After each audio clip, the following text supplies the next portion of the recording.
Hierdie gedeelte van Siddharta se storie, wat ek nou vir julle gaan lees, nommer 14, is vir my een van die mooiste dele van die storie.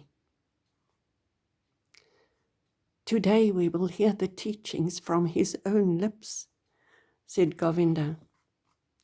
Siddharta did not reply. He was not very curious about the teachings. He did not think they would teach him anything new. He, as well as Govinda, had heard the substance of the Buddha's teachings, if only from second and third-hand reports.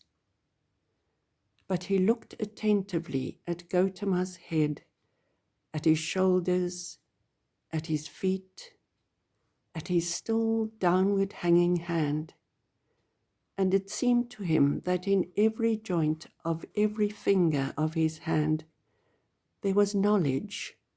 They spoke, breathed, radiated truth. This man, this Buddha, was truly a holy man.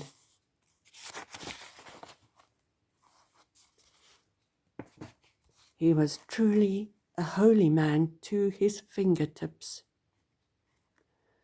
Never had Siddharta esteemed a man so much. Never had he loved a man so much.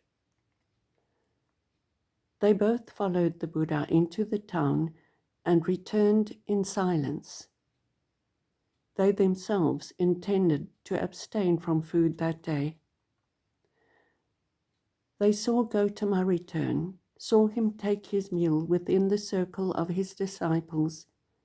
What he ate would not have satisfied a bird, and saw him withdraw to the shades of the mango tree. In the evening, however, when the heat had abated and everyone in the camp was alert and gathered together, they heard the Buddha preach. They heard his voice, and this also was perfect, quiet, and full of peace. Gautama talked about suffering, the origin of suffering, the way to release from suffering. Life was pain. The world was full of suffering. But the path to the release from suffering had been found. There was salvation for those who went the way of the Buddha. Ja, prachtig.